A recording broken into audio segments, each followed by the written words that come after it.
नमस्कार शेतकरी बांधवांनो, मी गणेश तायडे सह्याद्री ॲग्रो सर्व्हिसेस या यूट्यूब चॅनलमध्ये आपलं सहर्ष स्वागत करतो।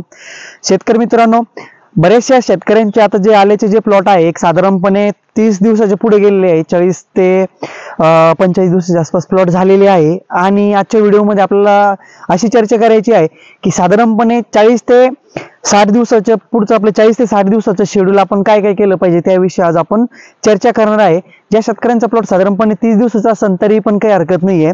सर्वप्रथम आपल्या प्लॉटचं जर जर्मिनेशन चांगलं झालेलं असेल, एकदम प्लॉट जर एक साधारणपणे 1 ते 1.5 फुटाच्या आसपास त्याची हाईट झालेली असेल, तर अशा वेळेला आपल्याला जे आहे का दुसरा बेसल डोस टाकून तिला भर लावणं खूप गरजेचं आहे। आणि त्यानंतर शेतकरी मित्रांनो, आपल्याला जे आहे का ड्रिप मधून फर्टिगेशन चालू करणं खूप गरजेचं आहे। कारण की सध्याच्या कंडिशनला जर विचार केला तर आपल्याला कमी दिवसामध्ये प्लॉट जो आहे का तो चांगल्या प्रकारे डेव्हलप करायचा आहे। तर अशा अनुषंगाने आपल्याला 1 एकर क्षेत्रासाठी आपण फर्टिगेशन काय केलं पाहिजे 30 ते 60 दिवसापासून, तर त्याविषयी आपण आज चर्चा करू। सर्वप्रथम दुसरा बेसल डोस आपल्याला टाकायचा आहे, पहिली भर आपल्याला लावायची आहे।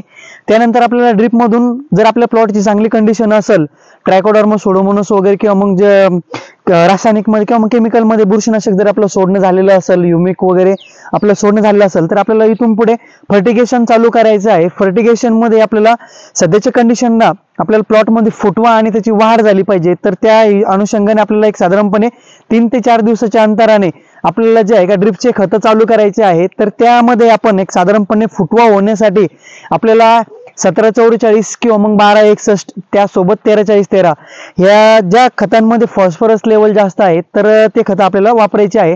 त्यामध्ये जर आपण वॉटर सोल्युबल मध्ये जर घेतले तर आपण हे ग्रेड घेऊ शकतो। आणि जर आपल्याला समजा ऑक्साईड मध्ये जर ग्रेड घ्यायचे असेल तर ऑक्साईड मध्ये 1054 आहे किंवा मग 1448 आहे, 1052 आहे, हे असे ग्रेड आहे। तर त्यांचा आपण वापर करून आपल्या आल्या पिकाचा जे फुटवा आहे तो आपण चांगल्या प्रकारे आपण वाढ त्याची करू शकतो। त्यासोबत आपल्या प्लॉटची आपल्याला जर ग्रोथ करायची असेल तर ग्रोथ करण्यासाठी आपल्याला N21 आहे, त्यासोबत आपण 1919 चाही वापर करू शकतो। त्यानंतर आपण 2410 म्हणून पण ग्रेड मार्केटमध्ये आलेले आहे। चांगल्या कंपनीचे जे ग्रेड असतील तर त्या ग्रेडचा आपण वापर करू शकतो। तर हा वापर आपल्याला कसा करायचा आहे, स्टार्टिंगला समजा आपला प्लॉट जर समजा 40 दिवसात झाला असेल तर आपल्याला एक ग्रेड त्यामध्ये ग्रोथ होण्यासाठी घ्यायचा आहे। त्यामध्ये आपण 2410 घेऊ शकतो किंवा मग आपण N21 घेऊ शकतो। N21 जर घेतला आपण तर त्यासोबत आपण 1448 दोन्ही एकत्र करून जरी आपण ग्रेड जरी दिला तरी पण आपल्याला चांगल्या प्रकारे आपला फुटवा आणि आपली शाखीय जी वाढ आहे ती चांगल्या प्रकारे आपण करू शकतो।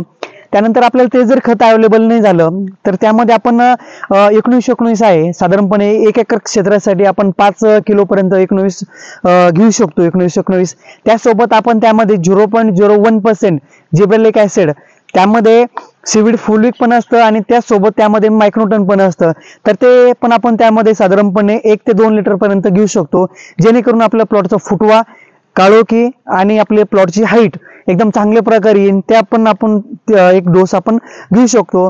त्यानंतर शेतकरी मित्रांनो, आपल्या प्लॉटची काळोखी आपल्याला चांगली टिकून ठेवण्यासाठी तर एक आपण त्यामध्ये आपण 2 किलो पर्यंत आपण मायक्रोटन घेऊ शकतो। मिक्स मायक्रोटन जे असतं ते 2 किलो घेऊ शकतो। त्याचसोबत आपल्याला 10 ते 12 किलो पर्यंत मॅग्नेशियम सल्फेट घ्यायचं आहे ड्रिप मधून। हा डोस केल्यानंतर आपल्या प्लॉटची जी क्वालिटी आहे ती स्टेबल राहणार आहे आणि आपला प्लॉट एकदम काळोखीवरती येऊन आपल्या प्लॉट ची जी रोगप्रतिकार शक्ती ती एकदम चांगल्या प्रकारे त्याची चांगली राहणार आहे आणि चांगल्या प्रकारे प्लॉट आपला डेव्हलप होणार आहे।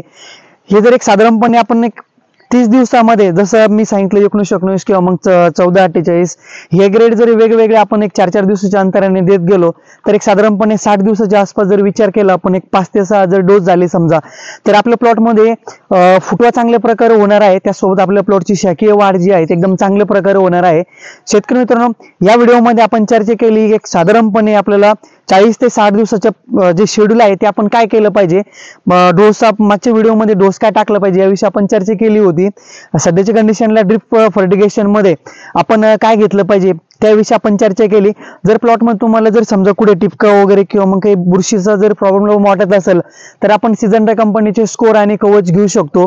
त्यासोबत एखादं साधं आळी जर वाटत नसेल तरी पण आपण एखादं साधं प्रोफेक्स सुपर जसं समजा प्रोफेनोफॉस प्लस हायपरमेथ्रिन ते आपण घेऊन आपण एकदम चांगल्या प्रकारे एक फवारणी मारू शकतो।